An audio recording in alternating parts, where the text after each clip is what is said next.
Dr. Lynne Kitei is a primary witness of the UFO event known as the Phoenix Lights. The Phoenix Lights is widely considered to be one of the most significant UFO sightings in the history of ufology. The sighting was witnessed by thousands of people in the early evening of March 13th, 1997.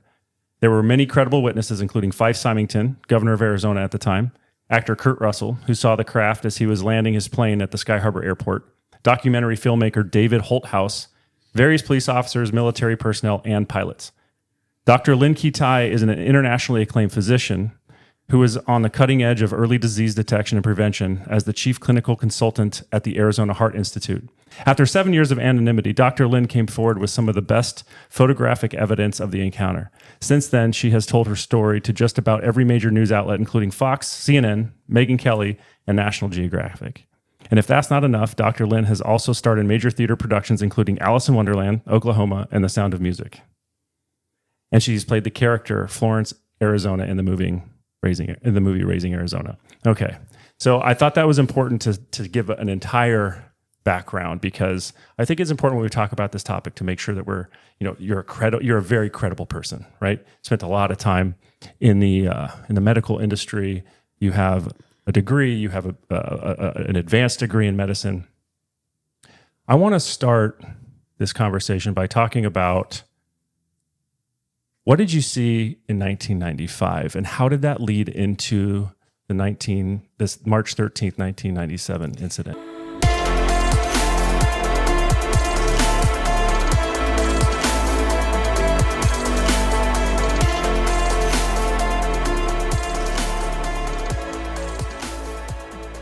Okay, that was my first introduction to the topic. And when this fell in my lap in 1995, knew nothing about this topic. My husband and I are both physicians, both healthy skeptics. One must be open to whatever comes through the door. And we live mountainside in Paradise Valley, really high on the mountain, and are very fortunate to have a panoramic view of the city skyline. So we know what planes and helicopters and streetlights and car lights look like. And call it a coincidence. I don't believe in coincidence any longer, I have to say. But it was the eve of my birthday, February 6, 1995, 2 years before the mass sighting. And I was in an adjacent room in a bath, and my husband, one wall of our bedroom is a window. So whatever pops up out there, if we're in the bedroom, we see. It catches our eye. Got a nice view. Whether it's planes coming into Sky Harbor or a haboob, they call them, the dust storms that come in. We've watched them go across the whole city and then come towards us. As far as a fire out there, whatever. And he was standing at the window talking to my mother-in-law, who had called from Philadelphia to wish me a happy birthday. Nothing ever ruffled his feathers. He was on several state and hospital medical boards, but he sounded alarmed. He says, "Get over here quick, Lynn. What is that? Get over here." And I grab my towel, wringing wet, run to the window, dripping, and a little below us, and we're nestled in a mountain range, and it's gated, okay, very private community. A little below us, over a very treacherous desert landscape. Nobody should have been there. Totally black. But about 50, 75 feet off the desert floor were 3 amber orbs. So below you? Pardon me? Like below us. That's a little below us. Wow. And behind another house. So it was like just feet, just yards from our home, were 3 amber orbs, and one was on top and too closely aligned underneath. I could see that immediately. And I thought, I've got to get my video camera, but I didn't want to miss anything. And you'll hear from people that have had paranormal experiences. You don't know how long it's going to last. Right. So I tried to take everything in mentally, the size, the shape, the color. They were about 3 to 6 feet each, depending on how close they were. They were oval shape, and I've always said that from day one, like an egg on its side, which is interesting because now the Navy Nimitz pilots talk about the tic-tac or oval-shaped UFOs. I don't know if they're connected. Yeah, and the newest one, I think his name's Jake Barber with that video with the egg shape. So anyway, we can move on, but it's an interesting shape. Again, keeps I don't popping know, if it's related at all, but they were oval shaped. I call them an orb because the light did not extend outside the edge. It was self-contained. And a uniform amber color throughout that didn't glare. Every other light out there glared, whether it was house lights, street lights, car lights, whatever. So yeah, these are being, I've heard these described as kind of like these deep, there's a depth to the lights that there's like this, it's not like a glowing normal light bulb. There's Very like this depth and almost like this swirling. Well, I didn't see a swirling. I just saw a uniform amber color throughout. And I thought, if I don't get a picture of this, no one's going to believe it. I'm the documentation person. And I go running to the closet. I collect sunsets. And incidentally, if you go on the photo page on the Phoenix Lights Network website, thephoenixlights.net, and unique collection, by the way, of 35 millimeter, which no one has. No one's come forward with 35 millimeter. They're in the negative. And I've had them analyzed extensively by military and university optical experts. No one can tell me what they are. They rule out everything. They're true unknowns. But I run to the closet because I collect sunsets, and at the bottom of the page, on the photo page, there's 2 separate sunsets a month apart. And I did not see this when I took the sunsets. But in the same exact location, there's giant rod-shaped objects in the same location a month apart. And you will hear on the Navajo Range that they see these giant rod-shaped, cigar-shaped objects. They call them motherships that have orbs or discs coming out of them, or over Superstition Mountains. But at any rate, if you care to take a look. But I had my camera sitting in the closet, just an Instamatic camera, Canon Instamatic. And I go to run to get it. My husband calls me back. He says, "Get over here quick. One of them is disappearing."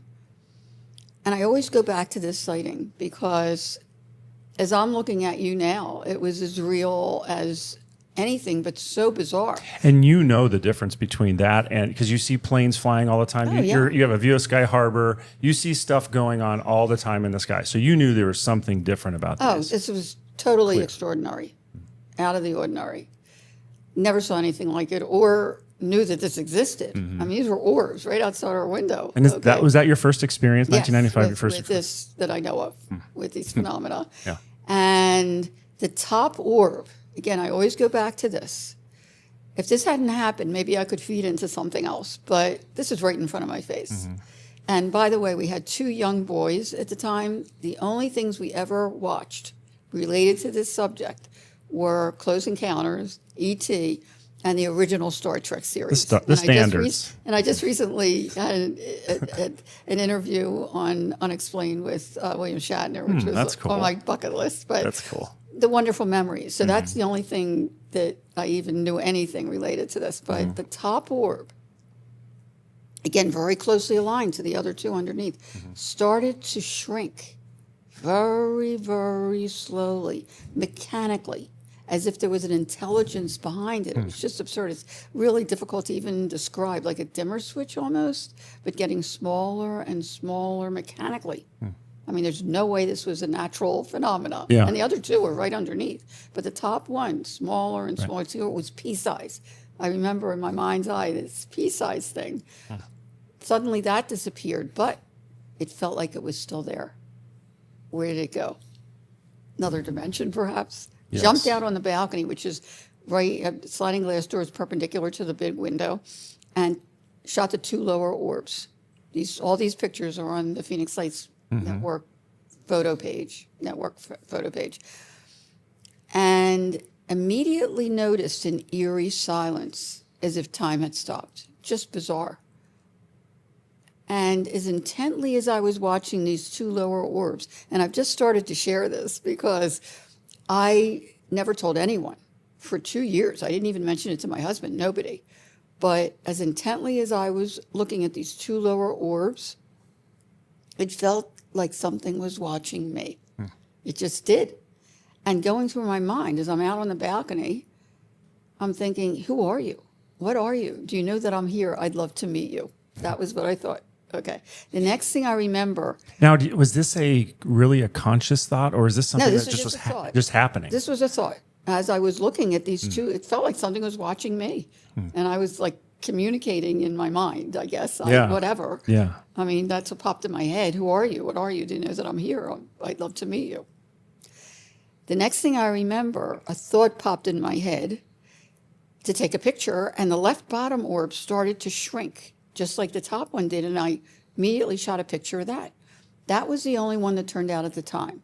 But for me, it was monumental because it showed one half disappeared and one's still there. That was close to where I was standing, but I didn't even know who to show it to. And about how close did you say?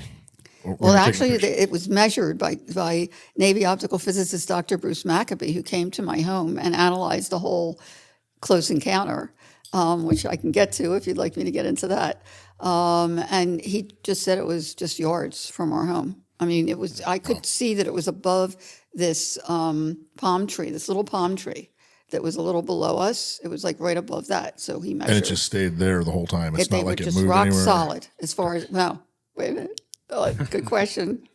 And the pictures, 35 millimeter, they're in the pictures. Okay. It wasn't until 3 years later. And by the way, what I just told you is what I remember. I don't remember going in the house. I don't remember looking at a clock. I just don't remember. That's what I remember. 3 years later, and if you go to our award-winning documentary, it's a real grassroots effort. We're so proud that, the content is really, really profound and poignant. But a year after the mass sighting, and I know I'm getting ahead of myself, but I'll get back to the 95 sighting, there was another sighting through a fog, which is very rare in the Phoenix area. Yeah, there's almost never fog. Very rare. And in fact, had not seen anything since March 13th, 1997 until January of 98. It was this fog where my husband would kid, and it's interesting because he was inside, I was outside. He wouldn't talk about it.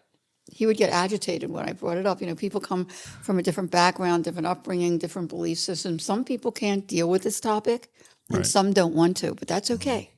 Everyone in their own time. Now there's data if you care to look at it and decide for yourself. But we were out on the balcony, and I'm facing my hubby, and I noticed two muted amber lights in the distance. And this is January of 97. And I'm thinking, whoa, could they be the Phoenix lights again? But they were muted. And I had met with the head of the optical science department of the University of Arizona, very well respected, and he worked in the Star Wars program with Reagan and took a big interest. He's in the documentary, actually, to my data, my photo data. And I had met with a group there, actually. I wish I knew who those people were because he invited, scientists from all over to meet with me. And he said, they almost laughed when they knew I took the pictures from an Instamatic camera. They said, if they come back, you have to get better equipment, top of the line equipment, right? So you probably understand that, Sure. right? Yeah. So I called them up the next morning and I said, look, I don't know if they're back again, but I want to take your advice if they are. Tell me what to do. I went shopping all that day, got a top-of-the-line Pentax camera with a telelens and a star filter. I knew nothing about this stuff, by the way. They came back the next night. I got spectacular pictures, I have to say. And it just so happened, because I really did stay anonymous for 7 years after thousands of people saw what I had been seeing. But the next morning, I had a meeting at Village Labs, and I walk in, and there's the media there. And they would say, who are you? And I had the greatest cover because I have my company, Health Education Learning Programs, and I would say I'm from Health Education Learning Programs representing the couple who took the pictures, right? They called that person Dr. X, okay? But and then they would go on to the other people, But at any rate, so I said to them off the side, I said, I don't know if they're back, but I've been seeing them for the last 2 nights. Even the videographers from March 13th, which interestingly, coincidentally, were located north, south, east, and west, didn't know who I was. Okay. So I said, let them know to be on the ready tonight. I just had a feeling they would come back, and they did with a vengeance. I mean, it was like Close Encounters. I mean, it was so exciting. My husband was in the backyard with our 2 German shepherds, so we had no idea this was going on. But all of a sudden, there were straight lines and mirror images. And we're talking 40 miles wide, 20-minute array of these things. I mean, it was just unbelievably spectacular. And the finale was a pyramid, a giant pyramid. And that picture's on. And this is January 97. So how January many? 98. Oh, this is after. I'm getting to the story. Okay. It's a good one. Okay. It's a good one, I promise. So now we had 4 different people, north, south, east, and west, who caught the same thing at the same time. Because unlike March 13th, 97, there were a handful of videos, but they all looked different. And they were taken at different times. My video and 2 other videos were taken before 10 o'clock. There's 2 boomerang videos were taken after 10 o'clock, which is when they supposedly, the military sent off flares. We'll get to that. But I hired a geological professor from ASU, Arizona State University, which is in Tempe, Arizona, close to us, to triangulate the different videos. And he came to my house, and he had just been at the Kristen house, which they caught one of the boomerangs. It's spectacular. I mean, giant boomerang of equidistant lights. And he comes to my house and he looks at my video, which is at endpoints of a giant V or triangle by the airport, which we'll get to. And he says, no, wait a minute. What did the other guys videotape? And I said, well, they were out in Ahwatukee and they got an arrowhead of 5 lights. And he got really annoyed. He says, I can't triangulate this. I mean, some were taken before 10 o'clock, some were taken after 10 o'clock. They're different formations. I'm out of here. And he left in a huff. So here we had 4 videos taken at the same time by north, south, east, and west to be triangulated by Dr. Bruce Maccabee, very respected Navy optical physicist. As an afterthought, I stuck in, and by then we had gone back to the strips in 95 and found that there were more pictures. The first picture that I took of the 2 lower orbs, and the one next to the last picture, which was one half disappeared and one still there, which was the only one that turned out at the time. The only thing in that negative are the 2 unknowns. No city lights, nothing. I mean, that he had me analyze that so many times that it started to bubble. Okay, so I stopped analyzing it, which is really mysterious. But I stuck the first and the last picture in with the video as an afterthought because I wanted to know what those close orbs were, right? And again, I'm open. Give me a logical explanation. Okay. And he comes back a couple weeks later. He says, you told me that those that your sighting in 95 was only a couple minutes long. I said, right. He said, ask your husband. I said, he won't talk about it. He said, well, you've got to corroborate. Just sit him down and ask him about that. So I sat my husband down. I said, look, we don't have to talk about the 95 sighting, but do you, and this is 3 years later, mind you, but do you remember how long it was? He said, I don't know, 2, 3, 4 minutes tops. I go back to Dr. Maccabee. He says, that's impossible. I said, what do you mean? Now, he was the first to notice, because I was so naive as a photographer, that number one, and if you look at the pictures, they speak for themselves. They're on the photo page of the Phoenix Lights Network website for anyone that wants to take a peek. The orbs moved, because if you look at the first picture, I put the topography so people can see from our view. And you can see, number one, there's car lights on the road that reflect. The lights reflect onto the road, very unlike the true unknowns, which are self-contained. To the right of those, the car, are skylights, like a stream of skylights in a house down the street, which is interesting because if you look straight up from there, you can see South Mountain and the Estrella Mountain range, okay? South Mountain is on the left side. There's a basin in between, and then the Estrella Mountains, and I'll get to that story in a second, which is also connected, but at any rate. So he says to me, number one, the orbs moved from the left side of those skylights to the right side of the skylights. They're right there, okay? It's in the 35 millimeter photograph. Also, in the background, which I didn't even notice, I just thought it was part of the landscape, the same exact phenomena in a row, these amber lights in a row, equidistant from each other, were disappearing in the background because the first picture which we postulate when the orb was still there on top, there might have been 6 lights in a row.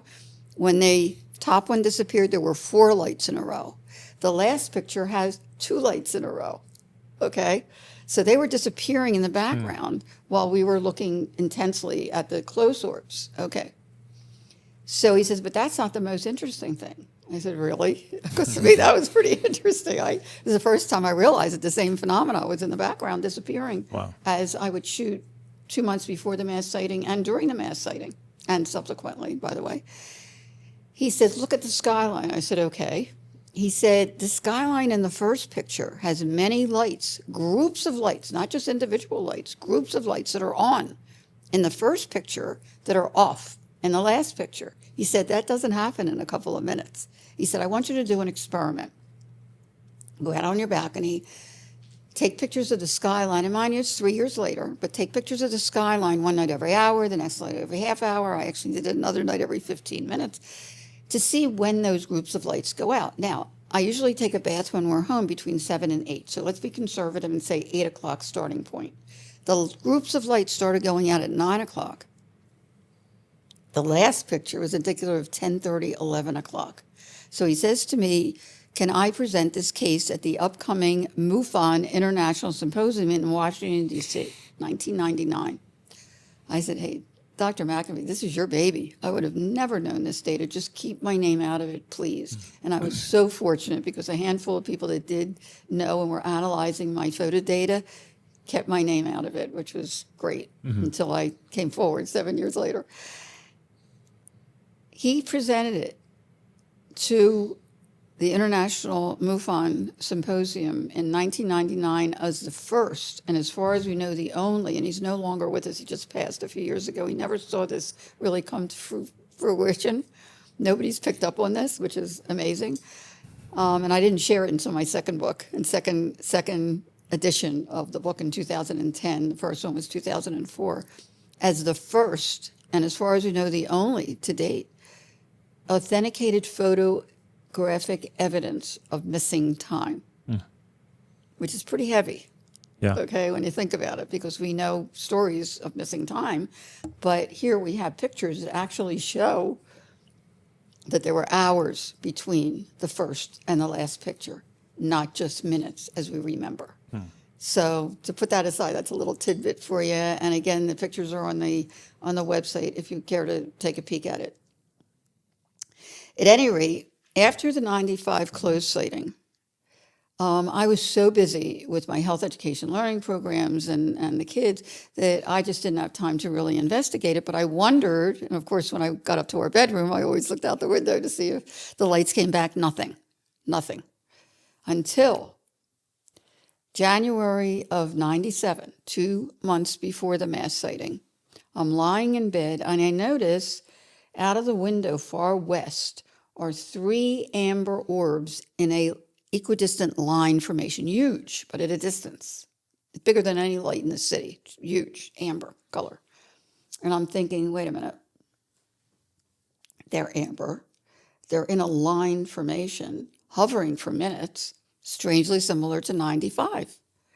And I told my husband about it. He said, do I still have to go to work tomorrow? I mean, that's how interesting he wants nothing was. to do with it.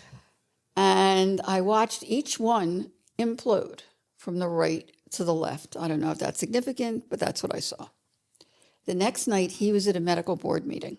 And I come upstairs about 8 o'clock, and I notice the same 3 lights at a distance are now near the airport in the line formation. And I thought, oh, geez, I've got to take video of this, right?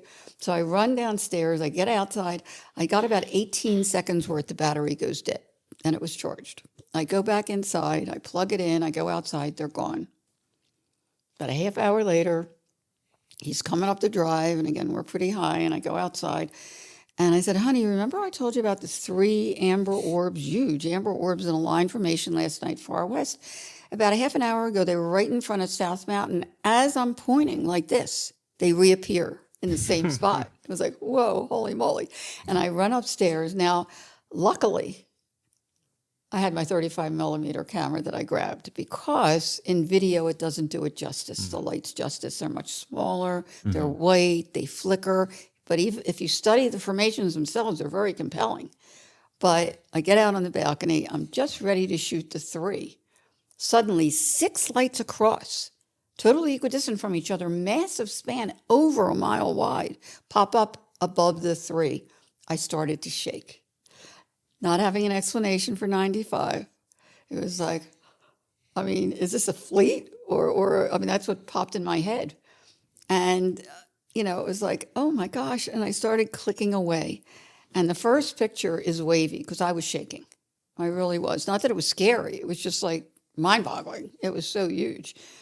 And the second picture, to me, is a smoking gun because it looks like a V, like this, of 5 lights with 2 underneath it. But 2 months later, thousands of people, not only statewide but beyond, would describe 5 lights in a V formation. That's what they were saying, with 2 trailing lights. So in 95 and 90 in January 97, there wasn't a whole lot of other witnesses, just you, or was there a few other witnesses? I want to get to that. Okay. I want to get to that because, I mean, that was amazing because I continued taking pictures of this formation. And what it looked like is when the lights underneath were disappearing, the 3 lights, the top formation was turning into a V. So I was first captured head on, and then it was turning into a V shape. In fact, the last picture, which is interesting, has all been analyzed, shows big lights that might be this arm, and in between are smaller lights, which could be this arm after it turned into a V, okay? Whether it was a force field holding them together or whatever.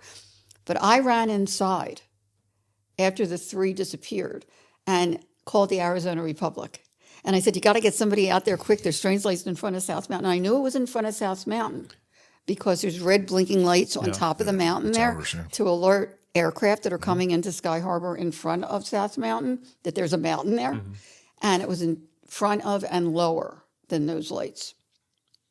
And I said, you got to get somebody out there and tell me what it is. I finished my sentence, they're gone. It was like, oh, geez. I go outside and they're gone. Okay. The next morning, I did not sleep well that night, I must say. Even though I woke up and I thought, okay, there's got to be a logical explanation. I'll just hunt it out, which was very unlike me, by the way. But it was so compelling, and I did get pictures, that I called the Arizona Republic again. And I said, did anybody call last night to report strange lights in front of South Mountain? She gets off. She gets right back on. She said, nope, nobody called. Well, I know I called. So I said, well, we did see something strange. I did get some pictures of it. I'm sure there's a logical explanation, just trying to hunt that out. She says, well, sometimes, because we have military bases statewide, and Luke Air Force Base isn't too far from Phoenix. She said, sometimes they send out experimental maneuvers and they don't tell the public about it. I thought, well, that sounds reasonable, right? So I call Luke Air Force Base. I try to be very professional. My husband and I are both physicians. We live mountainside in Paradise Valley. We saw some strange lights pop up in front of South Mountain last night. Do you have any idea what they might have been? From the get-go, she had an attitude. Well, they didn't come into Luke Air Force Base and they didn't come out from here, so we had nothing to do with them. Be that as it may, we did see something strange. I'm sure there's a logical explanation. I'm just trying to hunt that out. She says, well, you said it was near the airport. Maybe they saw something there. Okay, now it was a mission. I called the FAA at the airport, told them the same thing. The operator was really sweet, and she said, maybe there's air traffic controllers that saw something here last night. Let me ask. Great. Kept me hanging forever. Gets back on. She says, actually, there was a group of air traffic controllers the night before that saw some strange lights appear over Class B restricted airspace. There's a 30-mile radius around the center of the airport.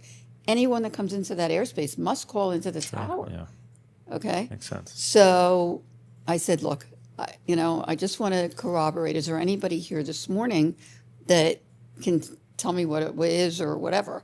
She says, let me try to find somebody. Again, she kept me hanging. It seemed like an eternity. And I met the guy, and 2 of them actually, but the guy that got on the phone a few weeks later at Village Labs for a briefing, really low-key guy. He gets on the phone. He was more excited than me. He said, "She said 6 ways. He was sitting from each other, hopping information last night at 8:30." I said, "Yes." He said, "Actually, there were 3 at 8 o'clock." I said, "I saw them too." He said, "When the first ones popped up, and this is over the tarmac, okay, at 8 o'clock, they looked on radar, did not show up on radar, and got them really concerned, but they disappeared." When the 6 popped up, they got really concerned. They looked on radar, did not show up on radar, and he, in his own words, said there were 6 points of light totally equidistant from each other, massive span over a mile wide, that seemed to be attached to something. But they couldn't quite see what these lights were attached to, or a force field holding them in rock-solid formation. And he happened to be a meteorologist and climatologist. He taught at some of the schools here. He said the entire thing turned as a unit against the wind. Very telling. Elevated slowly and moved in synchrony, as he put it, behind South Mountain. So I said, "So what was it?" And there was silence. And then he said, "Beats me." I said, "You're an air traffic controller. You're supposed to know what's in our airspace. You don't know what they were." He said the entire group, besides being nervous because it was on, over Class B restricted airspace, ruled out every conventional aircraft, balloons, Chinese lanterns, flares, even skydivers with lights. We kept in contact. I continued photographing these phenomena up until and including March 13th, that I'll get to in a second. A week or so before, my husband was getting a little annoyed with me because as soon as I saw them, the scientist in me said, "Hold that thought," and I would run outside and photograph them, thank goodness. And I thought, enough. I mean, he would say, maybe there are people on the mountain with a fire or something. Okay. This is how close I was. A friend of a friend had a neighbor who had a friend who knew the past president of MUFON, Mutual UFO Network, who I had never heard that before. I called him up. I said, "I'm seeing these strange lights." He hadn't heard about it, but there were other people that were seeing it and photographing them along with me. In fact, one of them called MUFON to his balcony in Ahwatukee. And while they were there, all of a sudden there was a massive V, like an arrowhead of 5 lights that showed up, and they got video of it. And he was photographing them for days before, like I was. And I said, "I have a picture from 95, and that was the only one that turned out at the time, that, I'm sure there's a logical explanation, but I would like somebody of credence to take a look at it." He refers me to a field investigator for the following Wednesday, who calls me on Tuesday to say the then state director, Tom Taylor, of MUFON, wanted to be there at that meeting, but his mom had passed on Saturday. The funeral was Wednesday. Could I meet another time? I said, "Look, I am really booked for another 2-3 weeks, but I have a little window on Friday morning at 10 o'clock. He said, "Fine." I knock on his door. He opens the door. The first thing he says to me is, "Did you see the mass sighting last night?" And I said, "I saw something similar to what I told you about 2 months ago.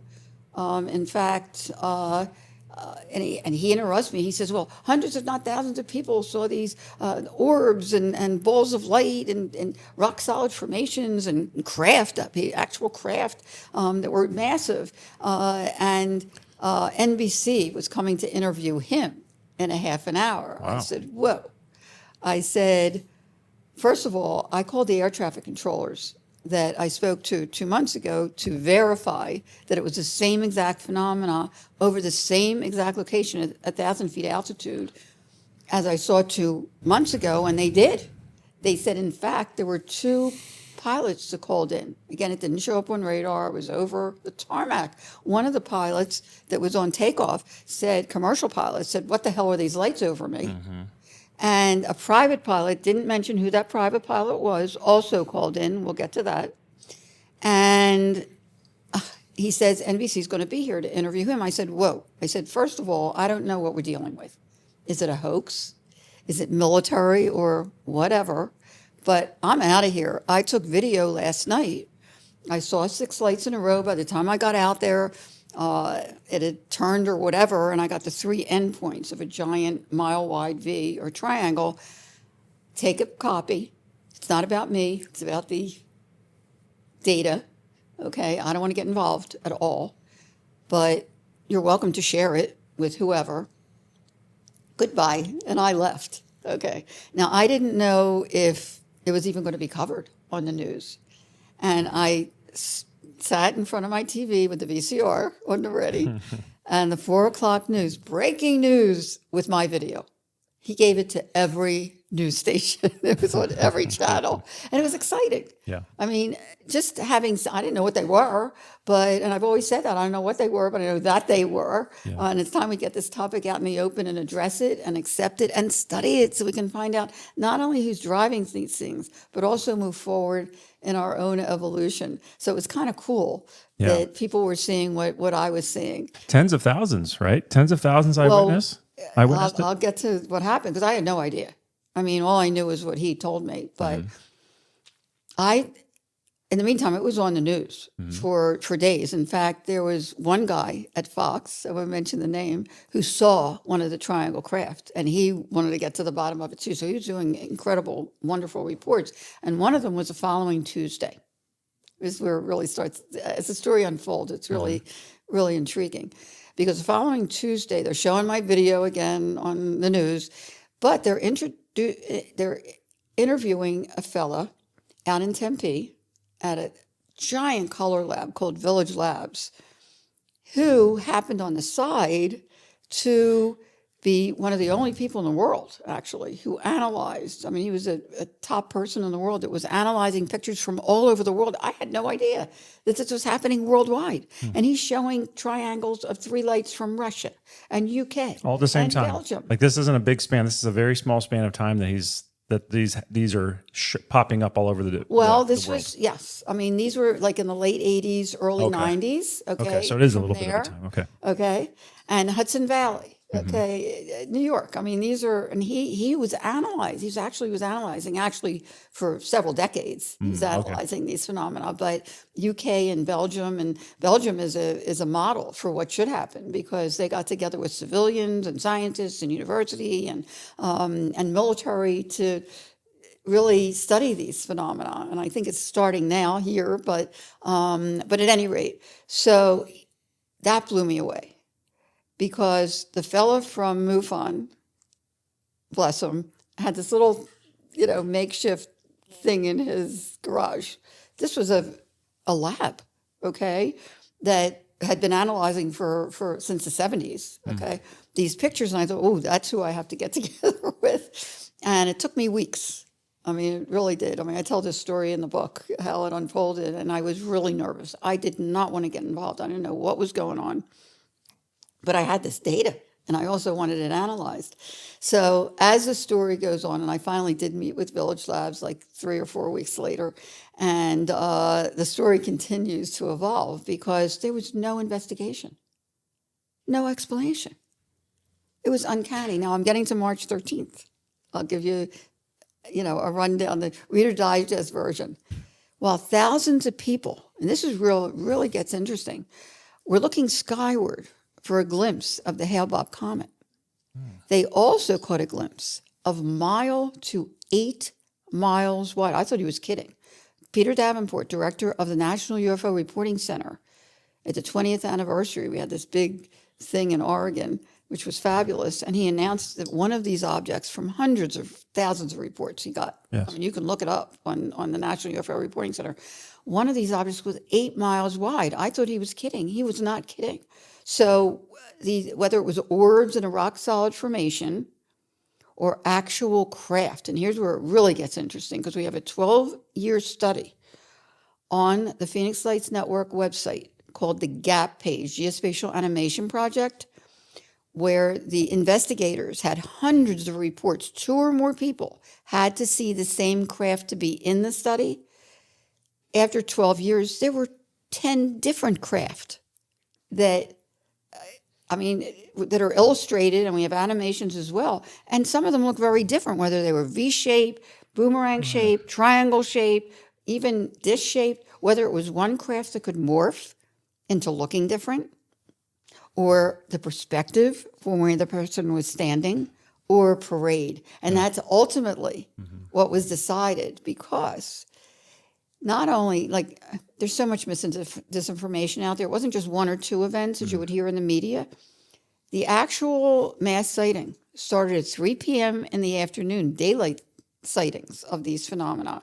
5 o'clock hour, there were Native Americans that were reporting it in New Mexico. 7 o'clock hour and beyond. People don't know this. 7 o'clock hour and beyond in California. 10, 11 o'clock hour took one of the pilots a decade to get in touch with me because she was so nervous to even meet with anybody concerning this. From takeoff from Phoenix to California, she was getting close. And these are two different commercial pilots reported this. Coming close to Vegas, she said one of these massive craft was covering Las Vegas. She called into the radar to see if they were pinging anything. And almost simultaneously, there was another commercial airline pilot that called in to say, oh my God, what is that covering Las Vegas? And then an authoritative male voice came on the radio and wanted all kinds of details and kind of freaked her out. And she says, oh, I think we were mistaken. We really, I don't know what we saw. And she's So there was an immediate cover up. Wait a minute. Gets better. She's on the way if you want to hear it. Yeah, of course. Now we're talking 140 passengers, crew. They're nearing California, 30,000 feet in the air. Suddenly, there's a flare at 30,000 feet to the right of them, like a half mile away. Almost simultaneously, a military jet with afterburners is passing by, like, really close. She said she almost jumped out of her seat. Mm-hmm. It was that close, and she got really nervous. She called her husband. She says, don't answer the phone or the door, okay? But the sightings continued. Mm-hmm. We have a pilot and his son that saw this shape thing after midnight. People don't know this. At 3 a.m., and we have part of the recording in our documentary so people can hear it firsthand. An alleged crewman from Luke Air Force Base called the National UFO Reporting Center, very detailed, very specific, that military jets, and we have civilians that saw this happening actually, were sent off from Luke Air Force Base to intercept one of these mile-wide craft that was hovering right over 7th Avenue and Indian School. Yes. And as it got close, the lights dimmed, and as it got closer, the entire thing blinked out and supposedly freaked out one of the pilots, who this alleged crewman said he helped out of his aircraft, and Luke Air Force Base went on lockdown. So do we know who these pilots are? Did we ever find out who they were? We've tried, but there's more. Because after the Luke Air Force jets left, we have civilians that saw the craft reappear and move slowly over South Mountain. I mean, there is so much to the story, but the sightings continued until 5:30 the next morning, when a Boeing crew, and I got it straight from the head of the Boeing crew. Okay, he was sitting next to me while I was flying to L.A. to do Dateline, NBC, who was doing the top 10 UFO sightings, and the Phoenix Lights was number 1 at the time. And he was there with his family to go to Disneyland. And he looked over, and I was finishing the second edition of the book, and I was reading, and he says, oh, I saw them. I said, you did? An older guy. And he says, oh, yeah, I was coming in with my crew to Luke Air Force Base the next morning at 5:30, and one of the craft was hovering over their tarmac. So we're talking not only over a dozen hours for the mass sighting, but we're talking at least 4 states. I'm presently we're just finishing up 2.5 years, a study, and I'll get to that too, because it's fascinating how the whole mass sighting affected the witnesses in real time and long term. And I'm doing a really scientific study with a PhD professor and also another witness who's an MD. How affect them? How? Okay, I'll get to that, but I don't want to get ahead of myself because there is so much more to the story. We don't have to. We don't necessarily have to go in chronological order. We can kind of. Okay, because I don't want to confuse people. How it unfolded is really interesting. Yeah, I mean, I think we can get. We can kind of jump back and forth. I think people. Well, after everything, I found out from the witnesses how it affected them after this transpired or during the transformation. And these witnesses, though, I mean, most people, from what I hear, they just saw the craft from above. I mean, that particular thing affects them, or was there something more than that we nobody ever talked about? I mean, that's a whole conversation, and I can finish how the story unfolded in like 5 minutes or so, if we can do that. But on March 13th, 1997, again, while thousands of people were looking up at the sky at the Hale-Bopp comet, they saw these either lights in a rock solid formation or actual craft, and some people saw gunmetal on the bottom with windows, with beings at the windows. I mean, fascinating. Rooftop level, totally silent. Some people, as it glided over, saw it take off at blink speed without even dispersing the air. Others saw one of these ships, and we have that in the GAP geospatial animation with animations as well, split in two and shot straight up. Other people saw these orbs detach from the main object, go out into the environment, and then redock with it later.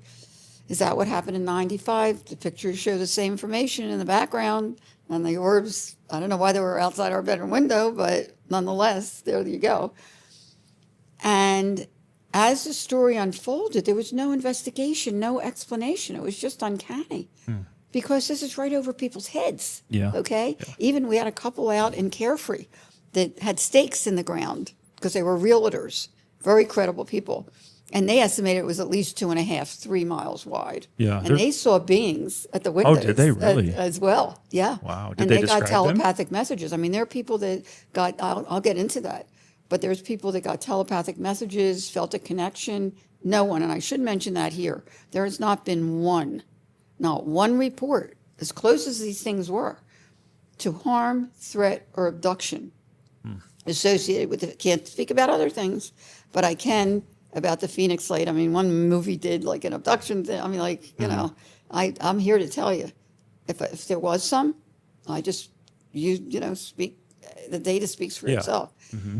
But what's interesting is that right before the mass sightings, like 6 months before, the movie Independence Day was huge.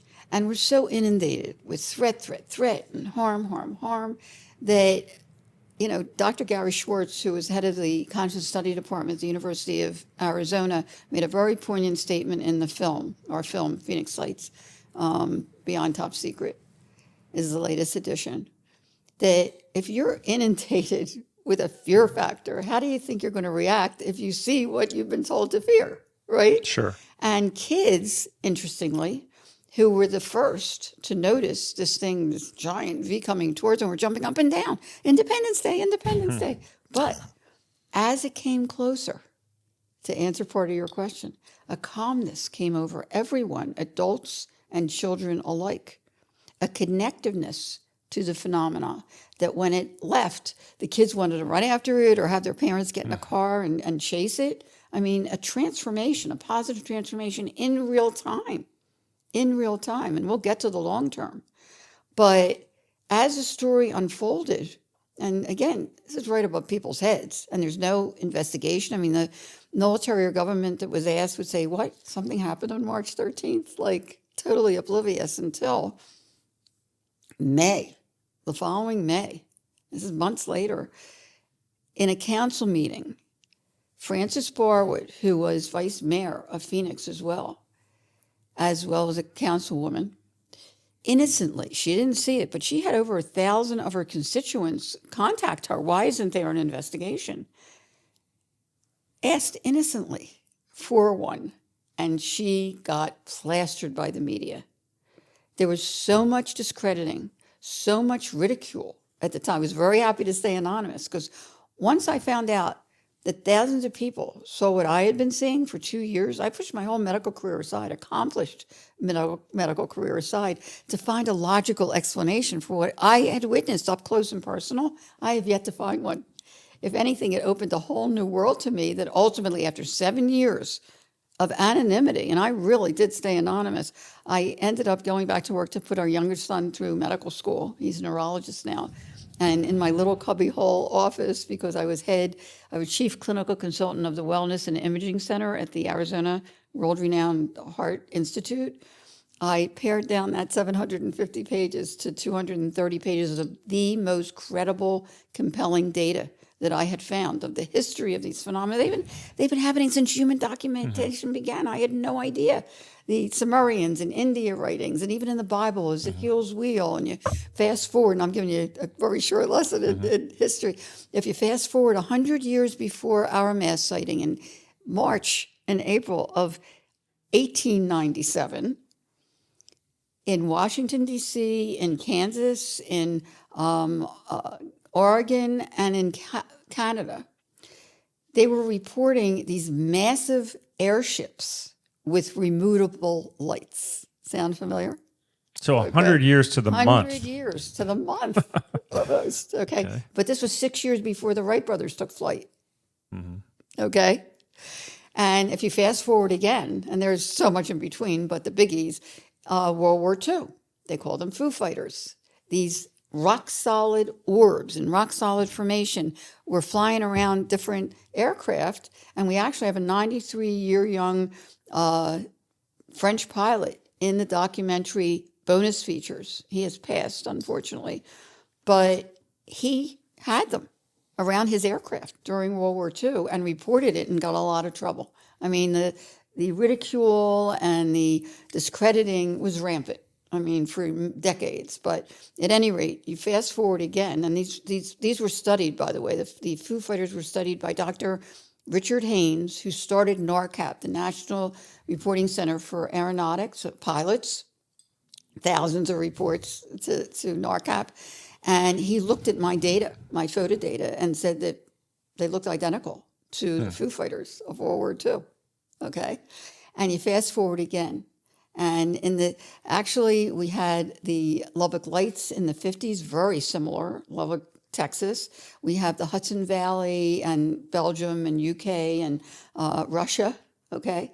Similar sightings in the late 80s and the early 90s. And then we have the Phoenix Lights. We have Stephenville, Texas after, very similar. I mean, these have been happening since human documentation began for many decades, have appeared, around the world. At any rate, getting back to the story. So that kind of put a lid on it after the council meeting. People were afraid to come forward. And those that did really, weren't happy about the reaction. Until suddenly, June 18th, 97, front page USA Today article. 3 months later. Yeah, opened up the sighting for the first time to people outside of Arizona. And we didn't have social media then. I mean, the internet was just getting started. And overnight, it went viral.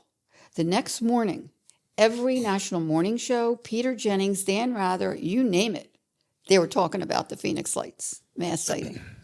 And we were deluged overnight by media from all over the world. And once they started talking to the witnesses, their stories were so detailed and so heartfelt that they too were saying, why isn't there an investigation?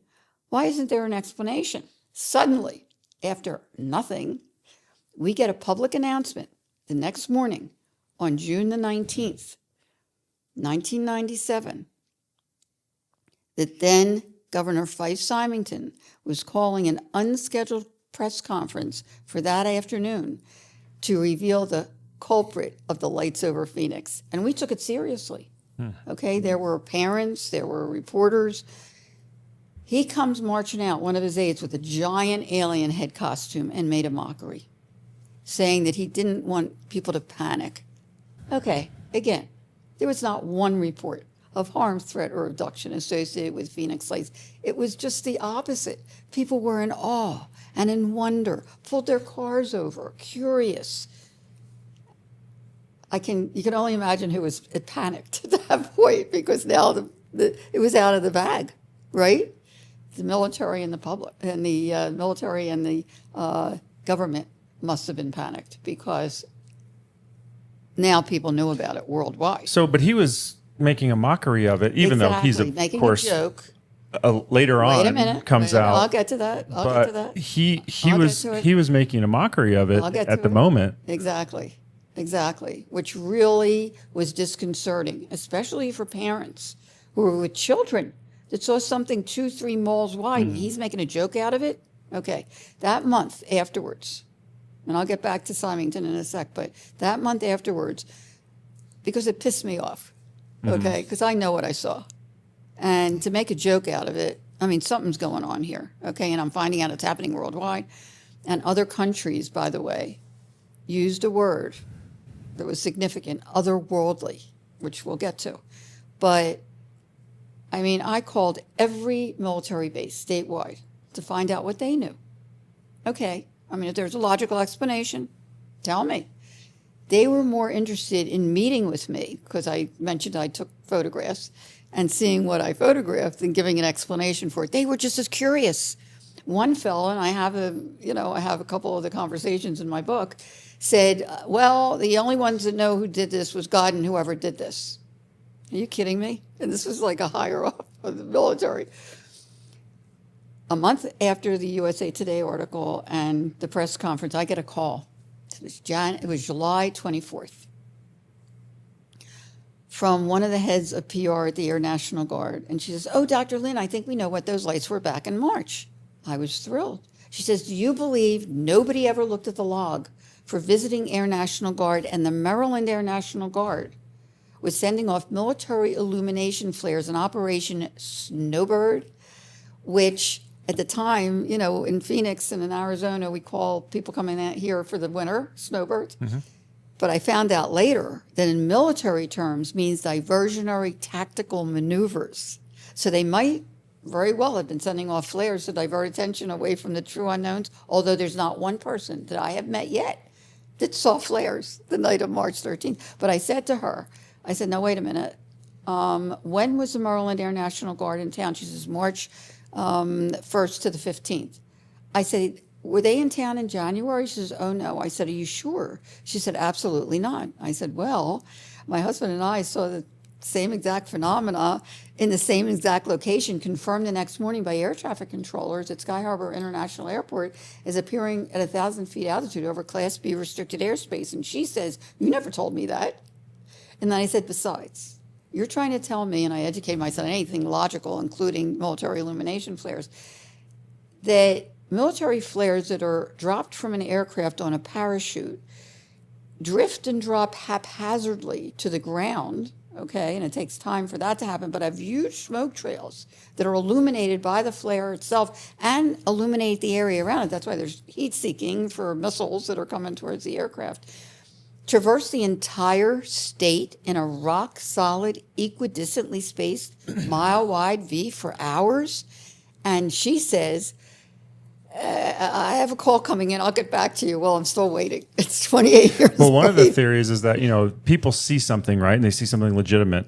And then the Air Force starts to get a wind of that people are seeing something. So they send up aircraft. They start dropping flares. Now they have a record of that flares have been dropped. So when they look back on the event, oh, yeah, we were dropping flares that night. People just saw flares. And that some people probably did see flares, maybe not. But, you know, there's thousands of witnesses. Maybe at the end of the night, the flares came down. So I think that sounds like a legitimate thing that the Air Force might do. Yeah. Because the next morning, Yep. the front page, okay, in big letter, Phoenix, Arizona lights, Phoenix lights, were flares. Mm-hmm. Yeah, and then that's right. The news can pick it up. Oh, well, I got the log right here. You got it. Yep. You got it. Although, you know, even though I, again, okay, at this point was really motivated to get to the bottom of it. And I called the Maryland Air National Guard. I have this in the book. Mm. I could not get one person, not one, and they wouldn't put the PR guy that was out there talking about it on the phone. I couldn't get one person on the phone. And I really tried to find somebody, anybody that could tell me what the facts were. Plus, the story kept changing. Mm-hmm. David Swanson said that they were sending off flares because they had to get rid of them that night. Where Luke Air Force Base was saying they were sending off flares. It was like, I mean, really? Yeah. Okay. I mean, the story kept on changing. The time kept on changing. But, you know, for the most part, it was after 10 o'clock that they sent off the flares, which is unusual anyway. Mm-hmm. Okay. Okay, so we fast forward 3 years later. Here's where it really gets interesting, because the vice mayor of Phoenix, Francis Barwood, was running for Secretary of State to get answers for the lights over Phoenix, and brilliantly was asked for a reenactment. Okay, I'm a show me person. If it was military, do it again. Okay? And, shame on you for going right over people's heads and then denying it for months, but show me again. So we got the announcement right before the 3rd anniversary that 3 Air National Guards, I believe it was New York, Michigan, and California, if I'm correct, were coming into town to show everyone the Phoenix lights. Now, I don't know if they thought because it was 3 years later, or if people forgot or whatever, but talk about a joke. If you go on the Phoenix Lights Network news page and you scroll down to a block that says Channel 3, which was a CNN affiliate at the time, they were there. I mean, we were on the ready. Everybody was there with their camera to see. They tried to make a triangle. It was not only upside down, but it fell apart immediately. It had huge smoke trails. One of the lights actually flickered out. To date, the Phoenix Lights, UAP, unexplained aerial phenomena, have never been recreated or explained, but they continue to appear not only worldwide, but also over Arizona. Then, right after the 10th anniversary, and I'm getting to the close here of the highlights, there's so much more of the story, but right after the 10th anniversary, former Governor Fife Symington, who had mocked the sighting in 97, for whatever reason. Now, mind you, I came forward in 2004, and I tried to contact him for years anyway, okay,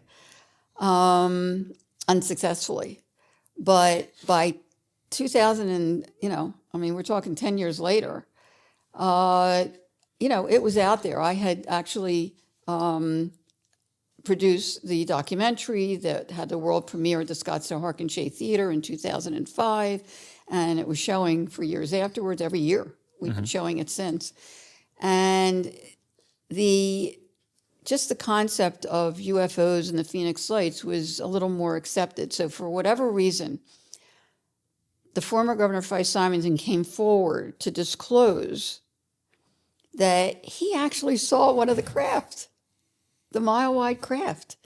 And as an awarded military pilot, not only wasn't it flares in his estimation, but he used that word again that other countries use. It was otherworldly.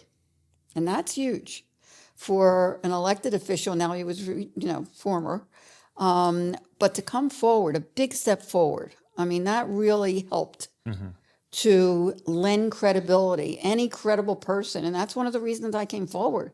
After 7 years, if I can be a credible person, so people actually, a credible voice, so people actually look at the data, then I've done my job. And right after, in 2017, front page as well, article in New York Times about the Pentagon study, the $22 million study by Harry Reid of UFOs, which lent even more credibility.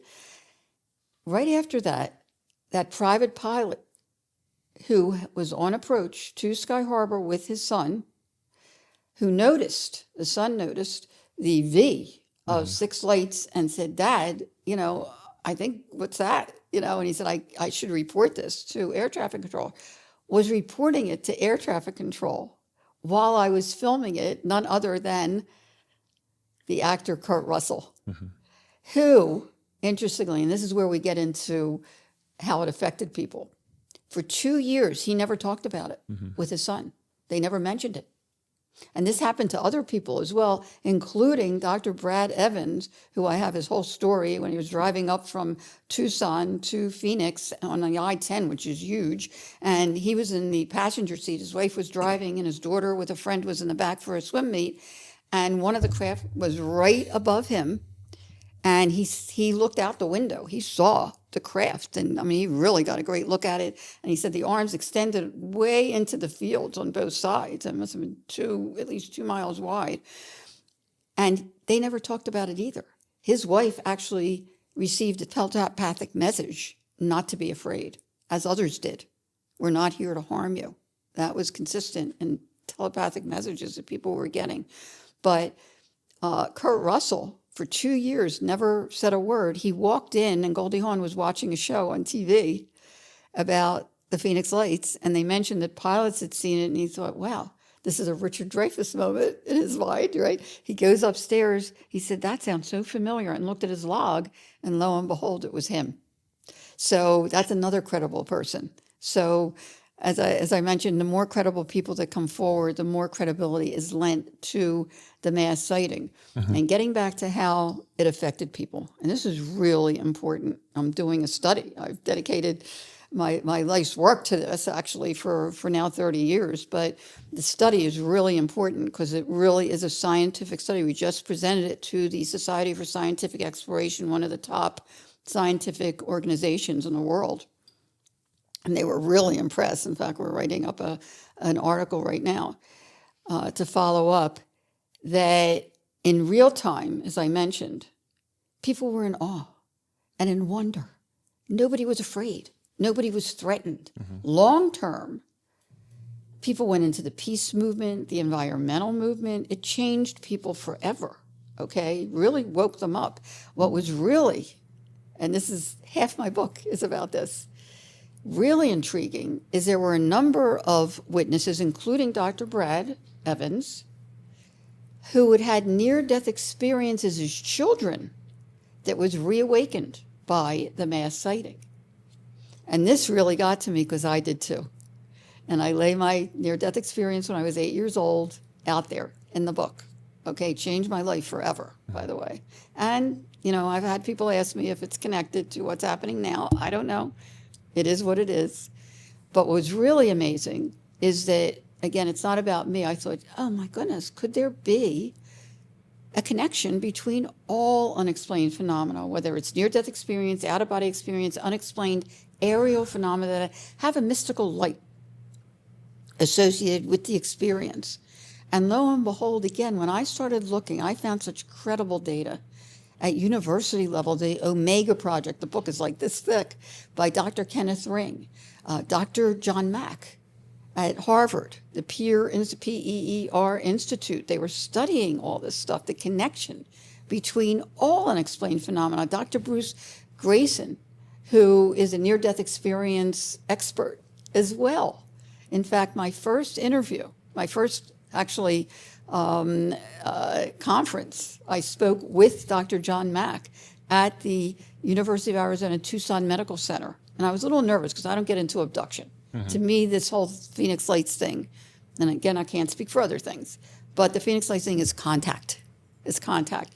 And he specialized in abduction, but he was working on a book for the connection between all unexplained phenomena and how it affects the experiencer. Not only does it wake up people, and this is what I was finding, in my book I do it very simply, the experience itself, which blew me away when I really looked at the data, whether it's near-death experience, out-of-body experience, unexplained aerial phenomena with a mystical light associated with the experience, is very similar if you really look at all the data.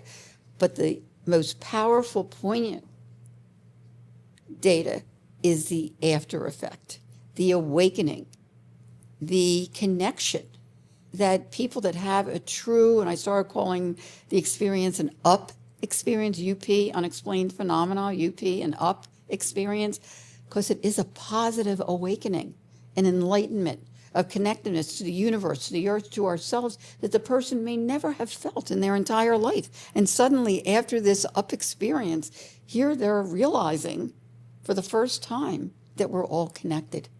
We're all one, that we're not alone in the universe, that there's so much more out there. And come on, let's be real.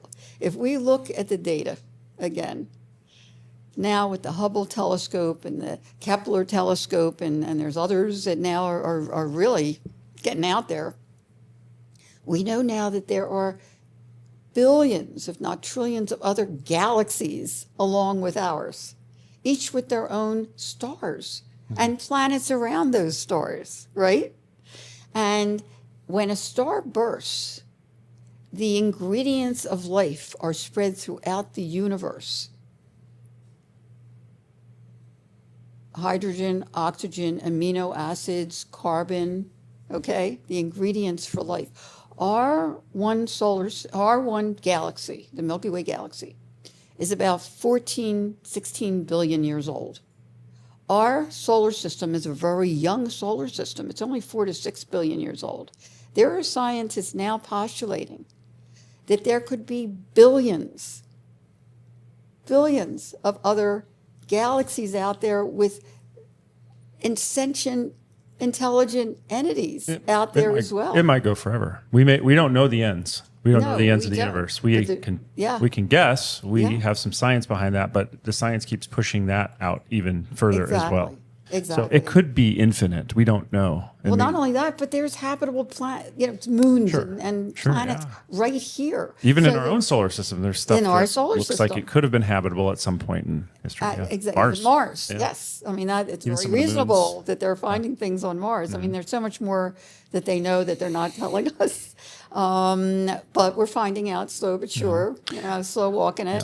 But the reason that, going back to my near-death experience, that I finally did share it in the second edition of the book. It's in its fourth edition now, by the way. And the ebook has color pictures and live links for anybody that's interested.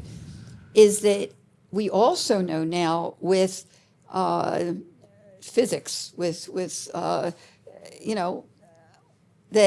there could be, and they talk about the string theory and bubble theory, could be 10 or 11 different dimensions along with ours. And if that's true, and there's other times and spaces along with ours, then why would it be such a leap for us to think that there could be other sentient, intelligent entities in those other times and spaces that we get glimpses of if we're open to them or invited? Well, this kind of takes me back to, because string theory, M theory, 10 and 11 different dimensions. Only 3 space dimensions and 1 time dimension can we perceive as humans. So the question becomes, some of the reports I think coming out of the Phoenix Lights are that the structure attached to these lights was kind of swimmy. Some people say it was translucent. You're saying too, some people saw it as a physical structure. There's a lot of people out there that believe that these are from other dimensions, not necessarily from other places, but other dimensions. So I don't know. Do you have a thought about that? What do you think about that? It could be all the above. Mm-hmm. Yeah, okay, true. Interstellar, whatever. I know what I saw. And what I saw was definitely interdimensional. I mean, once they disappeared, they felt like they were there for about 3 weeks. They just did. Mm-hmm. Like something was watching or something. I mean, there was some kind of energy, and I do believe that there are energies and frequencies and all that, which is a whole nother conversation. But I felt like they were there watching. I would go outside looking to see if I could see anything. I didn't. But, it felt like something was there for about 3 weeks, and then it stopped. So, take that for what it's worth. But when they cloaked, and that's the other thing, when the top orb started to shrink mechanically, like there was an intelligent presence, the only thing that popped in my head was the Klingon cloaking device that did pop in my head from Star Trek that wavered. I noted specifically that it did not waver. It didn't move from the other 2 underneath it, but it felt like it was cloaking, if that could be possible, okay? And again, after it disappeared completely, it felt like it was still there. There's this other kind of thing that I think about too is, as humans, we use very little parts of our brain, right? And I think over time we've developed, we've used certain parts of our brain that keep us alive. The other parts of our brain are there and dormant for most people, and who knows what those were for. But I do think that it's possible, like a fun thing to think about is that you're maybe accessing a different part of your brain that can access these different, let's say, beings or craft or whatever entities they are. I think that's a cool idea. It's not just an idea. We're finding out in our study that is true. Oh, okay. That people that have these experiences continue to have them. Once you tap into that, and some people think it's a temporal lobe, we don't know for sure. Don't need any brain scans or anything like that, or They see some changes after people have near-death experiences and so forth, but it hasn't been studied enough with UFO. I wish it was, okay? But we're finding from our study itself, which is very detailed, okay? It's short. If there's anybody out there that saw the March 13th, 1997 sighting, please join us in our study, because that's been the hardest to find, because they've moved on, many have passed. In those days, we didn't have Gmail, so they had MindSpring, so we can't find them. I mean, people that would contact me in 2004, I can't find, with fabulous stories, geez, I wish I could contact them. But if there's anybody that did see it on March 13th in Arizona, particularly, we would love them to join us in our effort. And again, we have over 2,000 from all over the world that saw a similar phenomena. And what we're finding, and this is just a little taste for you because we haven't really released it publicly yet, but you brought up a really good point. Because once people have that initial up experience, there is something that awakes them up, something that touches them, that whether they're more open, okay? And I always say, you don't have to have an up experience to actually have this positive transformation. All you need to do is open your mind and your heart and learn about it. And the more you learn about it, the more you're going to realize that there's stuff happening outside our own mind and body in different time spaces. And that's the other thing. Time, when we talk about our time, it's primitive, past, present, and future. That might not be what time really is, but we've set that so we can live our lives, right? Yeah. But it touches somebody at such a deep level that they start having not only serendipities, okay, that they recognize all of a sudden that they might not have ever recognized before, but they also start having other experiences, whether it's out-of-body experiences, seeing other, it just seems to click something off. I mean, we have many in our study that start seeing orbs. Let me go back. This is important. Okay. Remember I told you about South Mountain and the Estrella Mountain Range and little coincidences? 6 months before the mass sighting, and this brings in the orb phenomena, I was invited to present my substance abuse prevention education program at the Gila Bend Indian Reservation, Gila, Gila Bend Indian Reservation, which is very sacred ground in between South Mountain and the Estrella Mountain Range a few miles back. And they don't talk to outsiders, but I helped the principal. And after the mass sighting, again, in science, we look for repeatability. And I kept seeing that these phenomena kept popping up from the pictures right where South Mountain and the Estrellas intersect. And that's where their sacred ground is. So I called up the principal. I said, did anybody happen to see strange lights on March 13th? And he started to giggle. And I said, is that funny? And he said, are you kidding? We've been looking up at them for centuries. We call them sky people, light beings. I had no idea.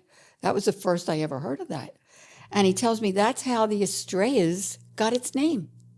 It means star in Spanish. The Spaniards of the day either saw these things or heard the lore and named the mountain range the Estrellas. It gets better.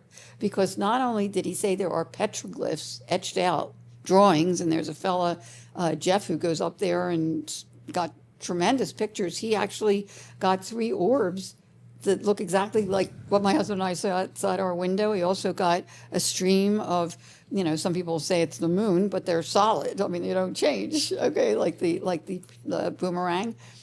And not only that, are there petroglyphs centuries old drawn up there of similar phenomena etched out in the stone. But they believe that there's a portal or gateway in that area where South Mountain and the Estrellas intersect. And again, if you look at my pictures, they're in the negative. That's where they keep popping up. Maybe so, but it gets even better because I had no idea that native cultures, indigenous cultures worldwide are much more open to these phenomena. In fact, the Hopi right here in Arizona have protocols to invite these phenomena in. Many believe that these orbs, and this is so fascinating when you really look at this data, I had no idea. They believe that these orbs are spirit world or ancestors coming to give them guidance and comfort and knowledge and inspiration. And I have to admit, I've been inspired. I would never have picked this topic, ever. I knew nothing about it. But here we go with the fact that they actually are much more open. They don't fear them. They welcome them. And, when you look at the whole data of the Phoenix Lights, the phenomena, maybe it's spirit world, maybe whoever is in, and I do have a picture, by the way, in the book now, in the 4th edition of the book, that confirmed it for me, okay? At the time, and this was way back in 2000, my older son, who was an attorney and was the biggest skeptic and said, Mom, they're going to find out it's military. You better not come forward. You'll look like an idiot, until this happened.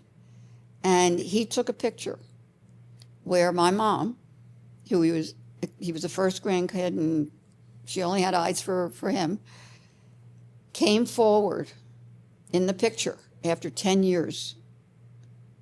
She died 10 years before this picture, okay? And she's in the picture, okay? That did it for me. I'm not going to give details, but it's in the book now. And as I said, the ebook has color pictures, so you can really see it clearly. But when I saw that picture, it's like, well, not only would she come forward to let him know that she's with him, but she would come forward to say to me, this is real, get off your butt and do this. Okay. Well, we live in this, I think we live in this scientific age. It's kind of a small blip, actually, how scientific we are. And as good as science is, if you can't measure it, you just throw it away, basically. And, that's in a lot of ways, people can pick up on that because it's concrete, right? So the news can pick up on that, the government and logical people can pick up on that and say, yes, I agree with this. And then it kind of changed our society in a way. And for many decades, probably even longer than that, we just would shun people who saw these things because there was no explanation. There was no scientific explanation. But I'm just going back to thinking about what you said about the reservations and the people on the reservation. They don't really live the same way we do, and they have these. They're really, from what I understand, they have a lot of tradition, a lot of oral tradition, right, and that just carries through the generations. And so they're a lot different in the way that they think, and probably, like we talked about, maybe how they can access these types of things where we can't anymore. We're very just logical people. And you just hit on something. People that have seen something, and most things can be explained. I should say this, okay? Only a small percentage cannot. And most anomalies can be explained. Yes. But just because we don't have the technology yet to definitively define what these things are, it doesn't mean they're not real. Right. We might be looking on the AM dial for an FM frequency. So again, it's time we get this out in the open. And that's why I came forward after 7 years of anonymity, not only to set the record straight, but to say, look at the data. You decide for yourself. I'm not trying to convince anybody of anything, but the data speaks for itself. I'd love somebody. I took a picture 1 month after 9/11. There's a story to several pictures that I took subsequently. And that one picture it really, really hit me because at the time, and this was 1 month after 9/11, okay, we had our son at UCLA Law in LA, so we didn't know what was happening and what was going to happen next. So it was a very scary time. And they were also talking about, people were sending things to, in envelopes with, it could have been dangerous. I mean, it was really a scary time. And we're turning on the news, and they're talking about bomb shelters in Arizona on the news. And it's like, what is going on here? I mean, it was really a scary time. And I hadn't seen the Phoenix Lights since 98, okay, when they came back again and we had that one sighting.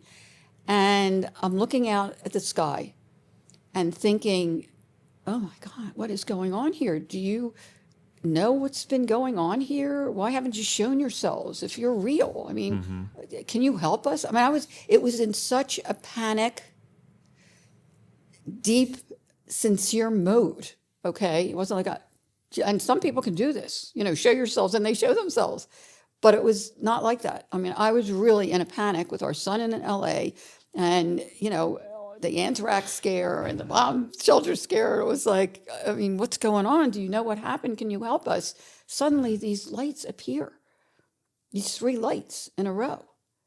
And I got out there and I photographed them. They were in my camera for years. I didn't even realize how priceless they were until our son was getting married and I wanted to trade that in for a digital camera. Like, oh, there was a digital camera, and we took the film out of there that wasn't even finished. I mean, it was like half a roll.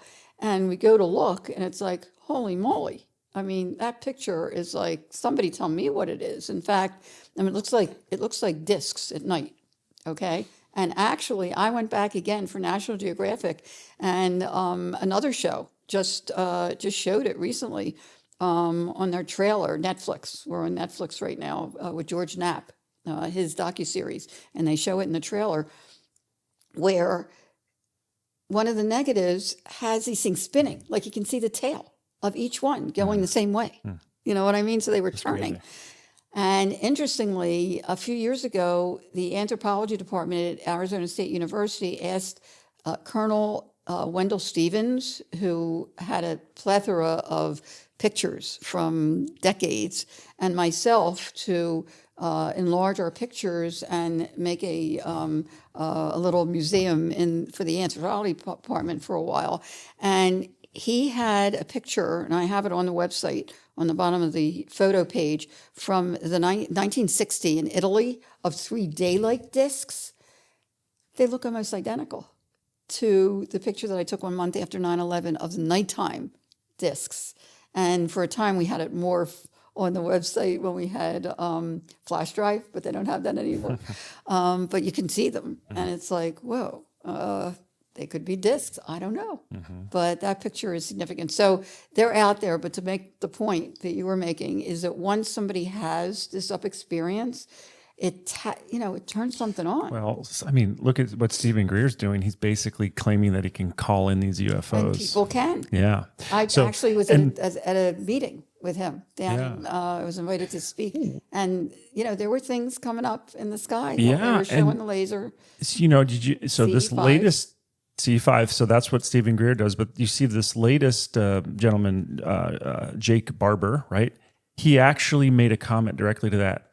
And he said in his video, he said that we already have, Stephen Greer's been doing what everybody's been trying to look for the last 30 years, and that is the CF5 protocol, which I thought, of all the things that Stephen Greer has said, I mean, that I'm just surprised that that's what popped out of Barber's mouth. I'm like, wow, that's interesting. Okay, maybe not that we're on the wrong track, but I wouldn't have guessed that was the thing. I don't know. I don't know what I thought of the CE5 protocol.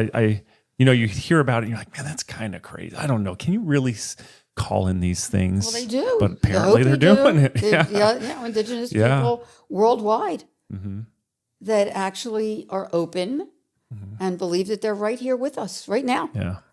Perhaps. Well, it's wild. I want to jump back a sec because there's a few things that, as you were telling your story, that I want to hit on a little bit deeper. Frances Barwood. Let's jump back to her real quick. I want to get back to my notes because she had an encounter with a guy named Richard Curtis. Do you remember? So this is me just doing a little bit of reresearch. No, man, that's good. And it's out there.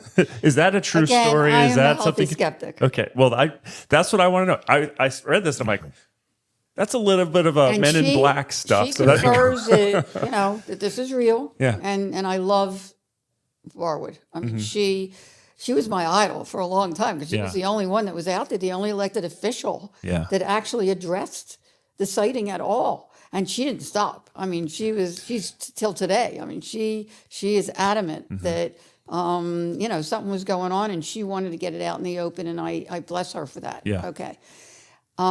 This story, again, I have a skeptical eye. Could have happened. But luckily enough, I haven't had anything like this, So the story is he had an actual picture of the physical he had craft. Video of the physical craft. Like not just the orbs, but like you could see the structure. And by the way, I mean, I was told that when the Luke Air Force jets went out to intercept and get gun camera film of the object over Central Phoenix at 8:30 that night, that they did, Yes. but I haven't seen it. Right. So again, I Probably can't never speak will. to that. Anyway, supposedly this Richard Curtis got in touch with Barwood to say that he had video from that night of the craft. And she said she was going to send a couple people over to pick it up. Now, again, and maybe it's just me, before somebody would pick something up, I'm making a copy of it. He did not. That's number one. Now, I get it. You know, maybe he was excited and just wanted to get it to her. Okay. The door, they knocked on the door. There were two men that were dressed in suits or something. Okay. And they asked him if he made a copy. He said no. And they said they were there to pick it up for Barwood. And I have no They're like doubt. messengers for her. I have no doubt that people were, you know, tapped because I was hearing clicks on my phone and whatever. So who knows? But then he spoke to Barwood a time later and he said, "How did you like the video?" And she said, "I never got it." Right. So I don't know. I never saw the video. Yeah. That never happened to me. Could have happened. Nobody ever. I guess there was nothing you could do beyond that. They're even interviewing him even more. I guess there's just not much. I you never could met do. him, so I never really conferred with him to test in my own psyche. That just if he died, was basically, sincere, right and he might have been very sincere, and this might have happened. I don't know. Just kind I of don't died. know. I leave it out there. Yeah. No, it's good. I just saw that and I thought, if that's true, if there's more to that story, then that's a very interesting piece. But I guess Yeah. One Well, will I never know. had, even when I talked to the principal, I asked, was anybody that saw the Phoenix Yeah. Lights, and they were looking up at them. Yeah. And there were people, I talked to a lady who took video, and I couldn't get out there that day, so we made plans for me to come out there a couple days later. And I called her to make sure everything was cool, and she says, "No, I can't meet with you." So I don't know what happened in between that time to, Well, it just lends itself. It lends itself to a cover up, which there's some other things, right? First of all, on your book, I noticed you have a little tab on there that says Well, I cover didn't up. put that there. Oh, you didn't. The Okay. publisher did. Okay, and I was like, because I don't go there. In fact, in the documentary, I just lay it out. We have witnesses, we have experts in the field. Yeah. We have my pictures, but we don't go into the cover up. But astronaut Edgar Mitchell, who's in the documentary and who's wonderful, was being conferred. I didn't know until I interviewed him. Being conferred with while the mass sighting was going on by Village Labs. Okay, and he does talk about the cover up in the bonus features. Okay, he was very well aware of the cover up, and he gets into the nitty gritty. And by the way, they don't make DVDs anymore. You can only purchase that. You can just streaming on Amazon Prime and Hulu and several other places.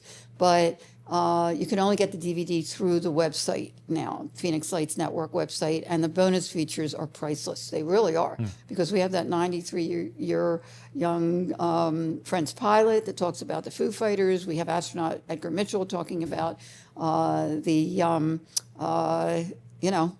was unbelievable with the cover up, and he really gets into it.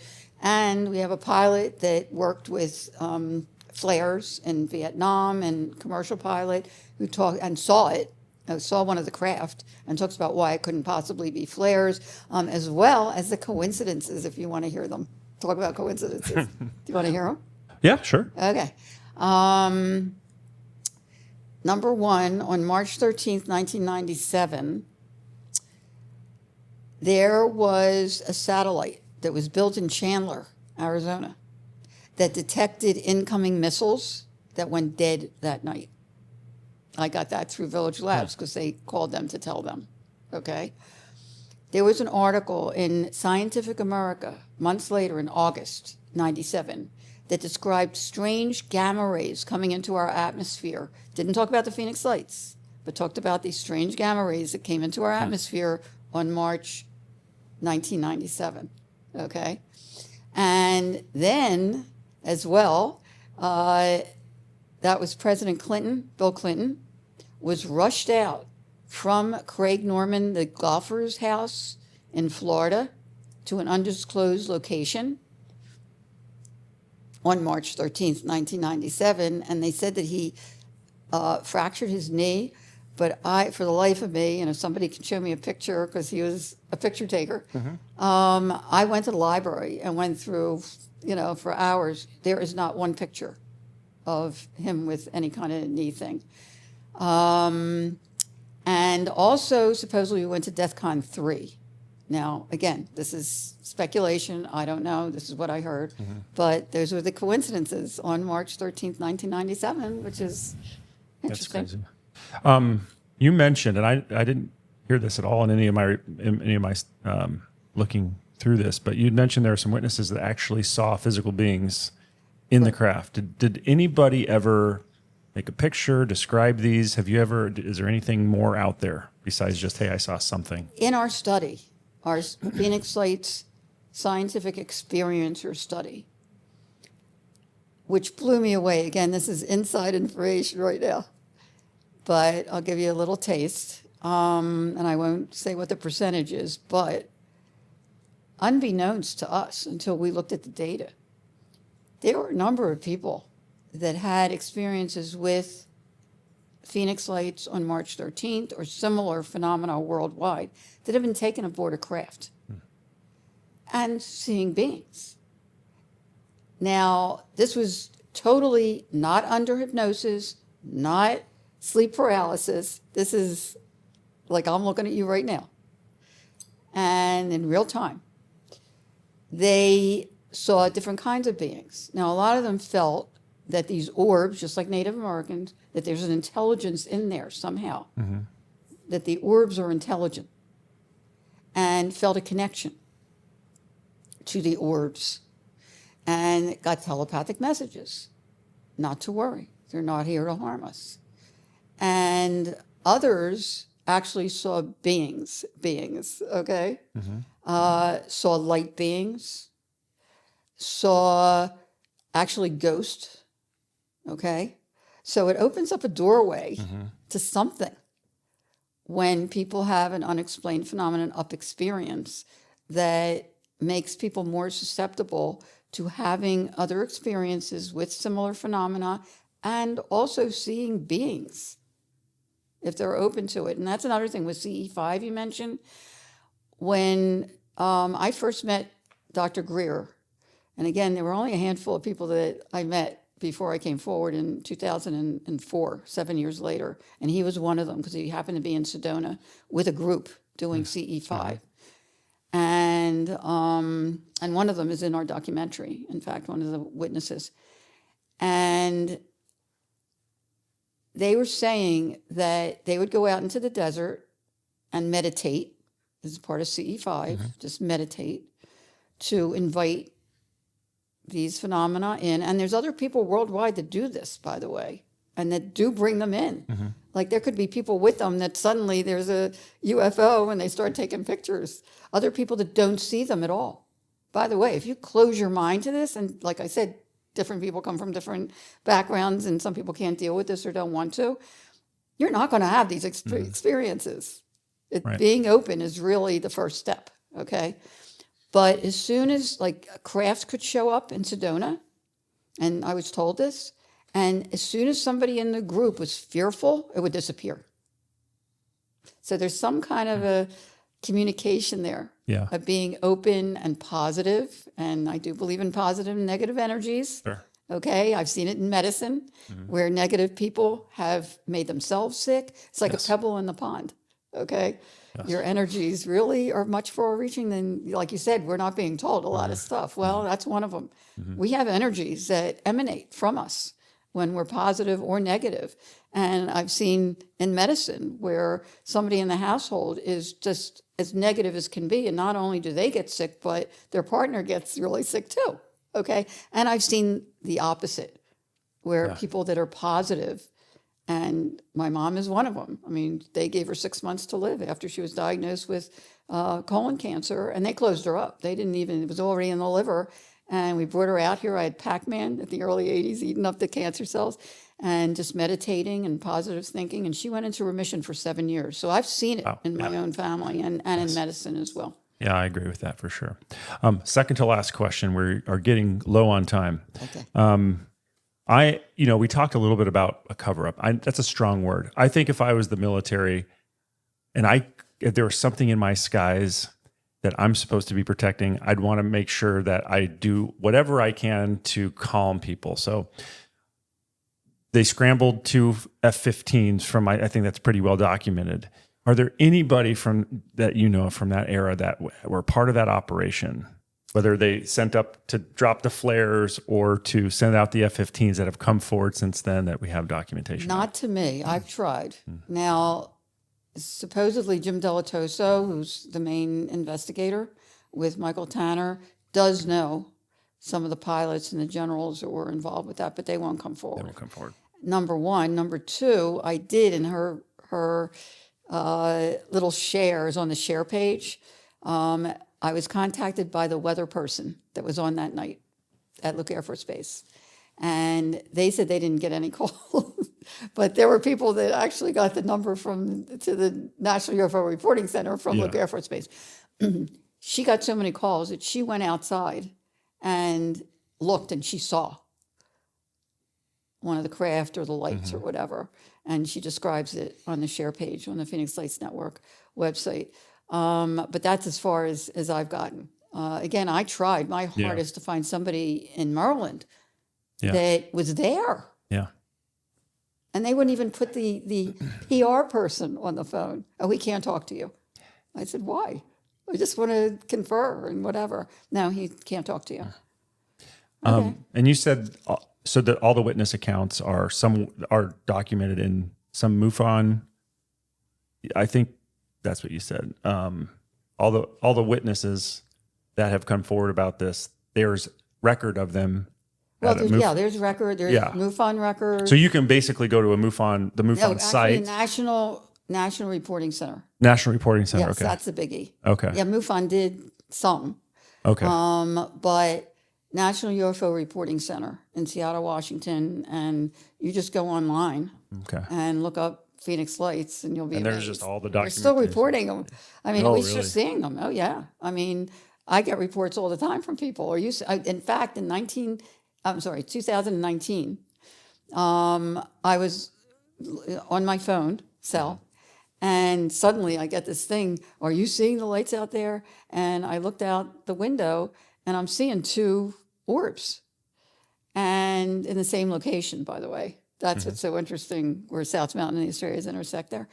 And a gal was trying to reach me from Casa Grande, which is an hour south of Phoenix. So she was seeing it from there, looking north, and I was looking south, and we both got video. In fact, we were on UFO Witness on CW and Discovery Plus or something. I don't know if you ever heard of Ben Hansen. He's huge in the field. He was in the CIA and stuff, and he's very well respected. And he was the host at the time, and we shared that sighting. But they're happening all the time. I mean, in our big event, which is March 16th this year at the Arizona Heritage Center, for the first time we're having it there because MUFON actually built a Phoenix Lights exhibit upstairs. It's terrific. And the venue it just lends itself. It's a historical museum. So, this is so historical. And, we have speakers. After we show the documentary, we have Navajo Rangers who are seeing a lot of stuff up there. Not only are we seeing these massive rod-shaped objects with not only discs and orbs coming out of them, but they see beings up there. I mean, they're just starting to talk about it, okay? One of them just wrote a book about it. And they're law enforcement that are taking this seriously. We also have Travis Walton. If you ever saw the movie Fire in the Sky, he was taken allegedly on board a ship. And, I've known Travis for many, many years, and his story's never changed. I mean, he's sticking to it. Yeah. And he's very heartfelt as well. Yeah. And a real down-to-earth guy. We also have Britt Elders this year, who is a UFO icon in the field. She started with her husband, Lee, in the 70s not only researching UFOs, including the Meyer case, and she just came out with a new book about like a rehash of the Meyer case in Switzerland. If anybody knows about that, he was seeing beings. He was communicating with beings that were humanoid type beings. And she's going to be with us, and she's amazing. And then we have as well, Jim Delatoso will be there, our chief investigator, as well as witnesses. And one of them is, I mean, the three of them are fabulous. One saw the jets taking off from Luke Air Force Base the night of the mass sighting, and has had her own sightings. And Dave, one of our witnesses, had a craft right above him, a massive craft right above him, and he was all alone, like on the side of the road, and looked into a well, a giant well, and you would hear this over and over again, like a well, or a cylinder, like the cylinders in the ceiling, of spinning. Before you say spinning light, and he saw that, and it looked like lava, he calls it, coming down, and he thought it was going to burn him. And before it got down to the bottom of the well, it would shoot straight up again, and then it would start coming down. It's fascinating, his story, and he gets very emotional every time. He said at the time he was very emotional. I mean, he couldn't believe what he was seeing, and he stood there crying because the joy of it all. Yeah. Okay, he used that word, was just so impactful to him at the time that it filled him with just appreciation and gratitude for being able to see something. And that, you don't hear that from, planes and helicopters and flares and whatever. I mean, again, how it affected people at such a deep level. And that's why I wanted to do this experience or study. And we're finding out more stuff that, we're going to release it soon. But that's mind-boggling for people that really experienced a true up experience. Yeah. Last question for me. So this is a topic that we want to continue to do more on. It's a topic that interests all of us here in this room. If you had to suggest a couple guests that we connect with and maybe we could have on, who would those be? Oh, geez. There's so many. Well, Emma Borwood, but she's not traveling now. And she's up in Prescott, Dewey area, if you wanted to go up there. And Dave would be open, Dave Parker, the witness. Probably Cindy as well, Cindy Robinson. They're both RNs, by the way. I mean, very credible people. I'd have to think on that one. Jim Delatoso is amazing. And I have to say for Jim, which I felt very badly about for a long time, because he was analyzing my 35 millimeter. Nobody knew. And I asked him, please, to all the people that were doing it, Brooks Institute of Photography, the Dean of Students took great, interest, and he's in the documentary as well. Please don't divulge anything until I'm ready. I mean, I let some of this stuff out there, the video, particularly the next day, was on all the TV stations. But I wanted to do my homework before I came forward. And Jim was such a dear. I mean, Village Labs was open to anyone. And I do talk about this in the book, that walked through the door with a story. They were there to listen. Mike Tanner, who's no longer with us, and I mean, this is like 30 years ago, 28 years ago. Not a lot's happened since. But Jim and Mike were always open. They never got paid for any of that, for the time that they took. He never got paid for looking at my pictures. It intrigued him. He wanted to do it, out of his own heart. But nobody knew that he had 35 millimeter. When he would talk about it, because of course people came to him in the media to talk about it, he would talk about, different facts that he was using spectral analysis or whatever, which, by the way, they weren't even using yet in the military, and now they do. Okay, so he was using top secret stuff. He was building a supercomputer, I think in Utah, and they talk about bashing someone and discrediting someone. Again, I felt badly because nobody knew he had 35 millimeter. They thought you can't analyze video, very difficult to analyze video. Sure. And he was, sticking to his scientific side. And as it turned out, I mean, there was I won't mention where, but there was an article in a paper that just destroyed and ripped him and Village Labs and Francis Barwood. I mean, they were set out to discredit anyone that was involved. I was so happy that I was anonymous and that, I mean, I can't even tell you, because when that article came out, he was working on a supercomputer with Hormel, the food, Hormel people. He pulled out $2 million project because of that article.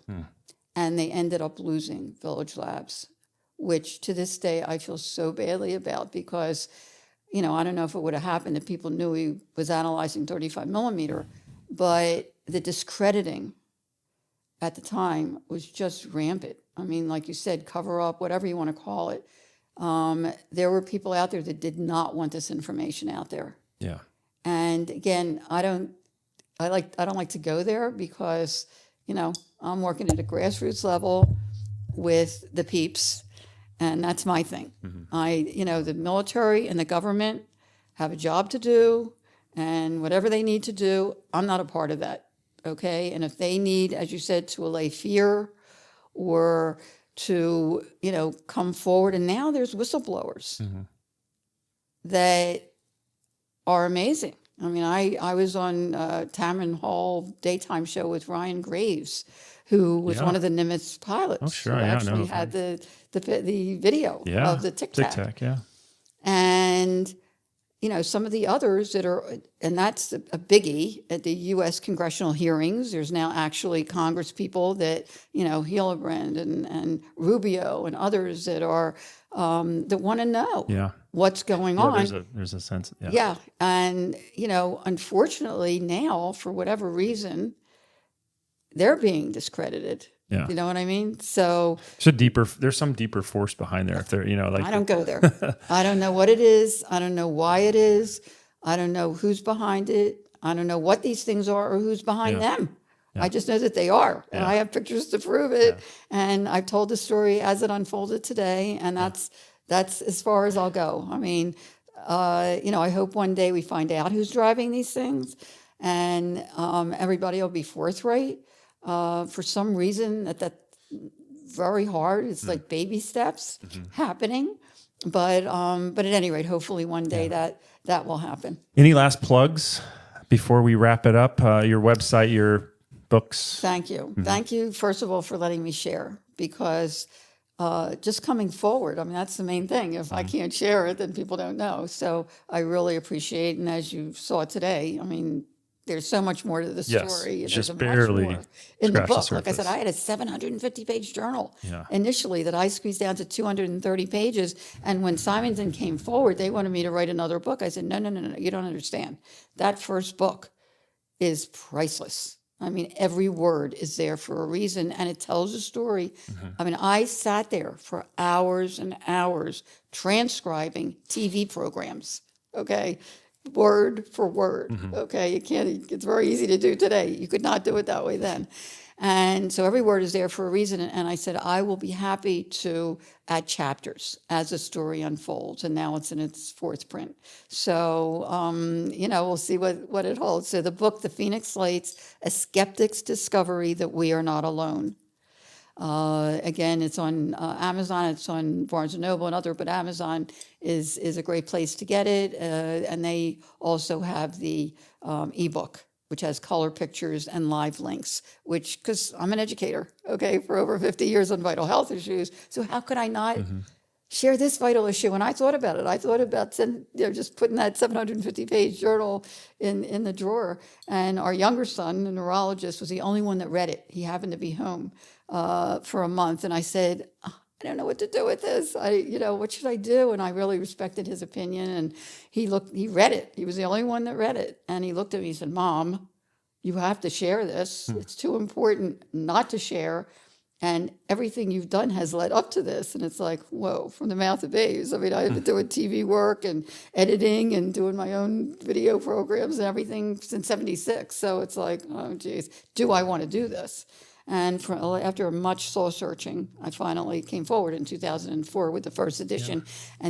And I was at the Arizona Heart Institute, and nobody knew what I was doing behind closed doors.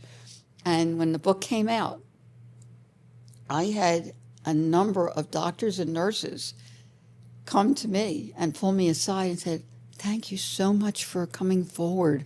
We need credibility here, because they had a sighting when they were 7 years old. There was a disc above them on the beach or whatever, and they were thrilled. And it was like the first time that I realized that the book actually helps people. If you read the book and you see how I transformed from a healthy skeptic to where I am today, it really helps people that read it transform to a good place, especially if you've had a sighting, because I know there's lots of people out there that are afraid, and that's one thing we found out from our study too. They're afraid to talk about it.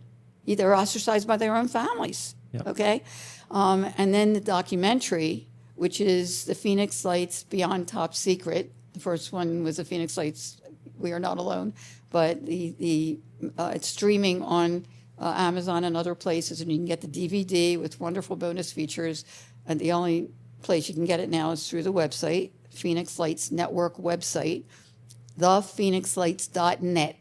Okay, it is packed with information. And if we have the, this is the latest, is the Phoenix Lights UFOs and Crop Circle Coloring, but it's a graphic novel.